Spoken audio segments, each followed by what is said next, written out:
Halo bro, dimanapun kalian berada, gimana kabarnya? Balik lagi sama saya Malva ya guys ya. Di video kali ini Malva akan menceritakan film horor berjudul Room 203.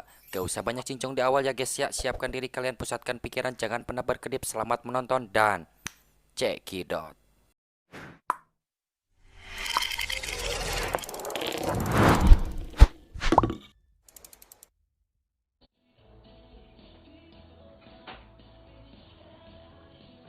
Film dibuka dengan diperlihatkan seorang pria, kita sebut saja namanya Brans, yang sedang bekerja memperbaiki sebuah apartemen tua tepatnya di room 203. Lalu Brans merasakan keanehan saat melihat lubang yang sempat ia perbaiki tiba-tiba rusak kembali.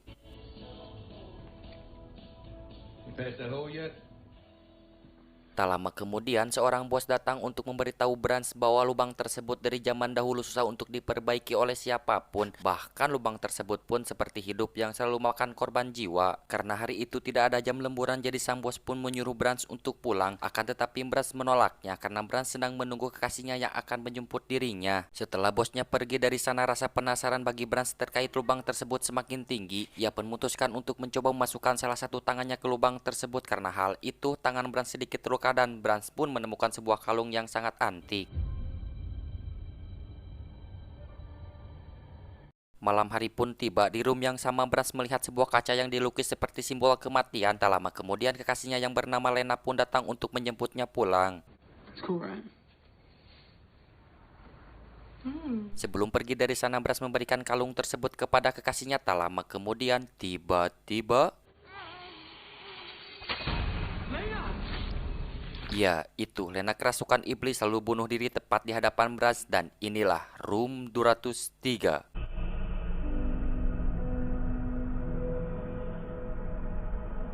Beberapa tahun kemudian, seorang wanita bernama Kimi yang akan menemui teman dekatnya yang bernama Iji di apartemen tersebut. Akan tetapi, kedua orang tua Kim tidak merestui pertemanan mereka karena dulu ibu kandung Iji tewas terpengaruh oleh narkoba. Di balik semua itu, bagi Kim seorang Iji adalah yang terbaik. Dalam keadaan apapun, Iji selalu ada untuk Kim. Bahkan Kim pun sudah merangkul Iji sebagai keluarganya sendiri.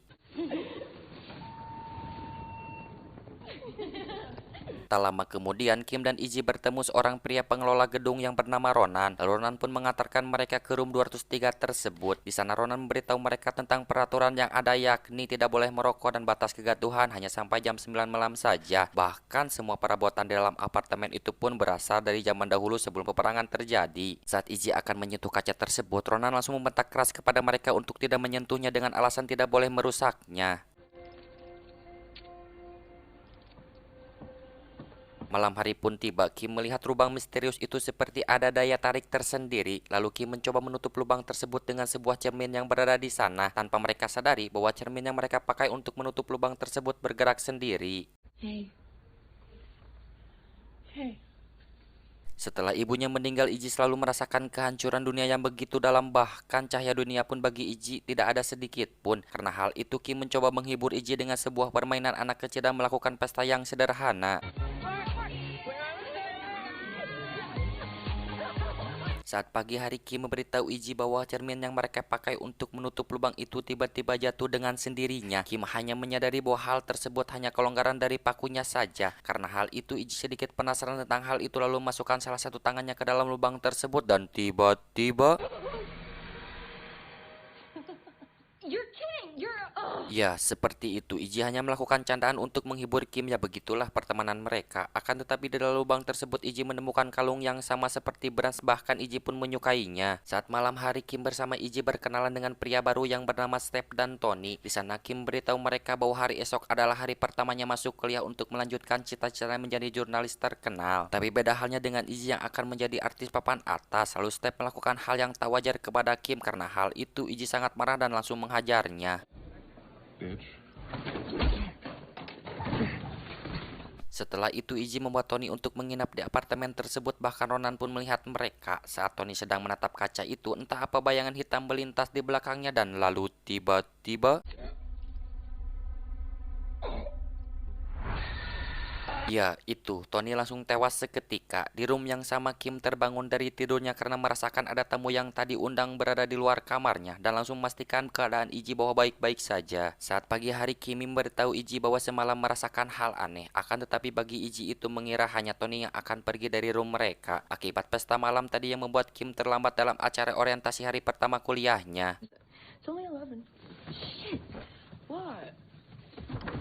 Dan untungnya salah satu pria bernama Lan memberitahu Kimi bahwa Lan adalah orang yang memberikan tur orientasi. Bahkan Lan pun bersedia untuk memberitahu tentang orientasi itu. Di sana Kim memberitahu Lan tentang alasan ingin menjadi jurnalis terkenal karena Kimi ingin jauh dengan orang tuanya akibat peraturan yang ketat untuk dirinya. Bahkan Kimi juga memberitahu tentang sosok Iji yang terpukul akibat ditinggal orang tuanya.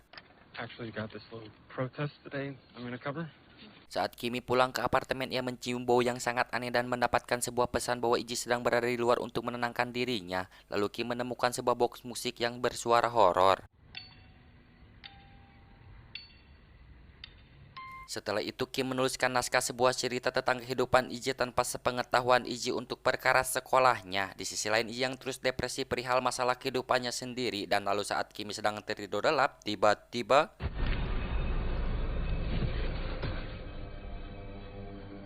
ya, itu di dalam lubang tersebut seperti ada tangan burung gagak yang sangat besar. Tak lama kemudian Iji datang sambil memegang box musik itu yang sangat kelihatan sekali. Iji dirasuki oleh iblis, bahkan kepalanya pun mengeluarkan bercak darah.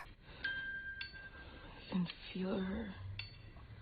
Pagi hari telah tiba. Iji memberitahu Kim bahwa kejadian semalam hanya bunga tidur saja. Akan tetapi bagi Kim itu hal berbeda. Lalu Iji menceritakan saat di bar ia bertemu seorang wanita yang akan membawa Iji ke tempat audisi menjadi artis. Bahkan Kim pun menceritakan tentang sosok Lan. Bagi Kim, Lan adalah pria yang sangat baik. Whatever. The SPJ Code of Ethics is Di hari yang sama, Kim meminta izin kepada dosennya untuk minta saran perihal naskah tentang kehidupan Iji. Bagi sang dosen itu tak masalah asalkan tidak menghancurkan persahabatannya. Tak lama kemudian, Iji datang berpamitan untuk pergi ke acara audisi tersebut.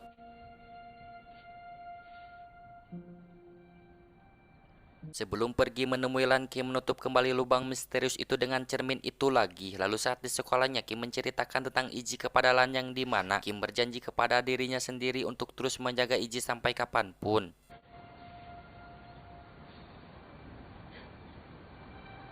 Setelah sampai di apartemen, Kim bertemu kembali dengan Ronan yang memasang raut wajah yang menyeramkan. Lalu Kim melanjutkan naskah tentang kehidupan Iji demi masa depannya. Saat Kim menghubungi orang tuanya, tiba-tiba Or wanna talk. Shit. Oh. ya, itu cermin yang sempat dipakai untuk menutup lubang tersebut tiba-tiba terjatuh dan pecah. Padahal Kim sudah memasangnya dengan sangat kuat. Tak lama kemudian Iji hilang kendali, bahkan kali ini berbeda dari sebelumnya. Hilang kendali tersebut yang membuat Iji pergi ke ruang bawah tanah. Karena hal itu Kim harus terus mengejarnya. Lalu Kim menemukan Iji di ruang gelap terpojok dan untungnya Iji tidak terluka sedikit pun. Saat pagi hari Iji menceritakan bahwa kejadian itu seperti mimpi, tapi kenyataan dan di mimpi tersebut tidak ada sebagian dirinya, yakni bermaksud di bawah alam sadarnya. No. Di sekolahnya Kim menceritakan semua kejadian hal itu kepada Lan. Di balik cerita horor tersebut, bagi Lan sangatlah tertarik untuk menguak kasus tersebut karena Lan adalah seorang jurnalis berpengalaman. Karena hal itu Kim mengundang Lan untuk datang ke room 203 itu. Saat sampai di apartemen, pintu ruangan itu sudah terbuka dan ternyata Ronan sudah berada di sana. Lalu Ronan memberikan alasan kepada Kim ia hanya membersihkan kaca tersebut, tidak lebih dari itu. Dan Ronan pun memerintahkan Kim untuk tidak pergi lagi ke area ruang bawah tanah.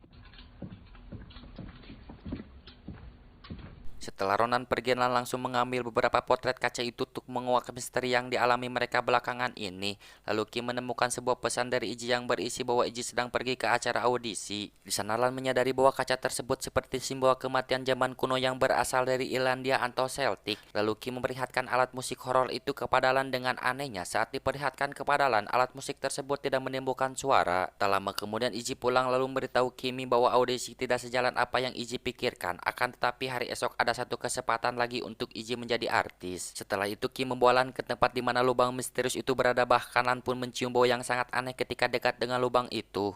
Okay, moving on.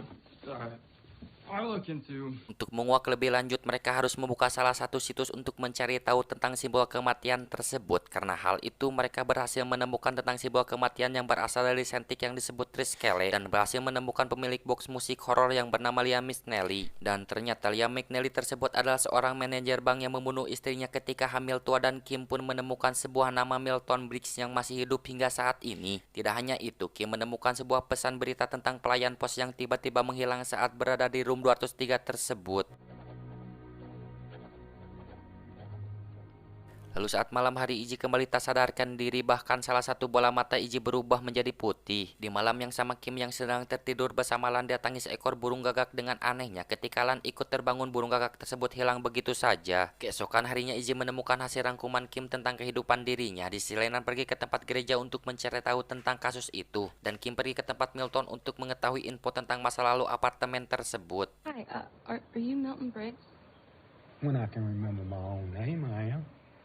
Di sana Milton memberitahu Kim tentang kasus Liam McNally yang sebenarnya. Istri Liam yang bernama Karen kehilangan kesadaran dan lalu bunuh diri dengan mencabik perutnya hingga tewas. Seperti halnya dengan Lena yang tiba-tiba bunuh diri saat memakai kalung itu. Milton yang menjadi saksi mata di tempat kejadian pun antara nyata dan tidak nyata, karena Milton merasakan seperti hantu yang bisa melayang di atas mayat Karen. Tak lama kemudian Milton mendengar suara tembakan dan ternyata Liam ikut bunuh diri tepat di depan mayat Karen. Setelah kejadian hal itu, Milton hanya bisa menyelamatkan bayi yang berada dalam kandungan Karen, dan semenjak dari situlah Milton tak pernah datang kembali ke apartemen itu lagi. Saat Kim balik ke apartemen, ia dikejutkan dengan Izzy yang tak biasanya, karena semenjak Izzy mengetahui naskah tentang kehidupannya, bagi Izzy kehidupan pahit dirinya tak perlu untuk diumbar atau dijadikan demi kepentingan karir. Akan tetapi Kim tidak bermaksud seperti itu. Ia hanya mencoba untuk membangkitkan semangat Izzy. Please. Di sisi lain, Lan mendapatkan info terbaru bahwa salah satu simbol yang tercetak di kaca tersebut adalah Morigu, yakni dewa pembalasan dendam. Kini Kim sudah merasa muak dengan keadaan yang ada, jadi Kim memutuskan untuk membongkar lubang tersebut, dan ternyata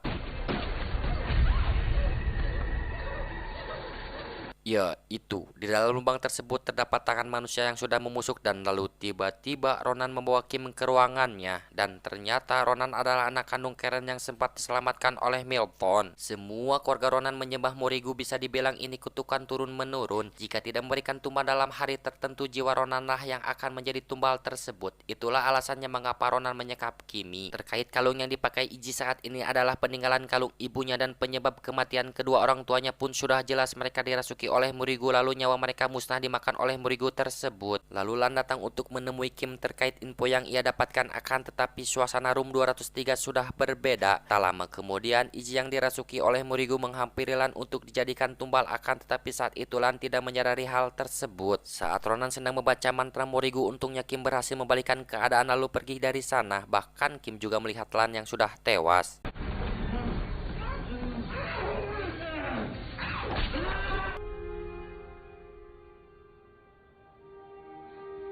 Setelah itu Kim mencari Izzy ke ruang bawah tanah untuk menyadarkan jiwanya dan membawa Izzy keluar dari apartemen tersebut. Ronan terus mencari Kim agar malam tersebut bisa memberikan tumbal lewat ritualnya. Akan tetapi saat Ronan akan membunuh Kim, tiba-tiba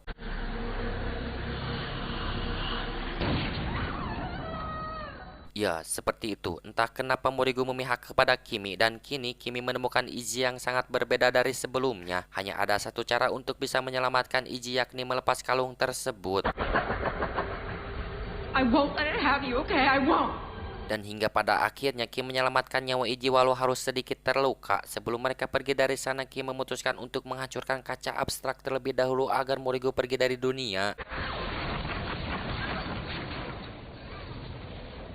Setelah melakukan hal itu, Kim harus dilarikan ke rumah sakit akibat luka tusukan di punggungnya yang cukup serius, dan film pun tamat.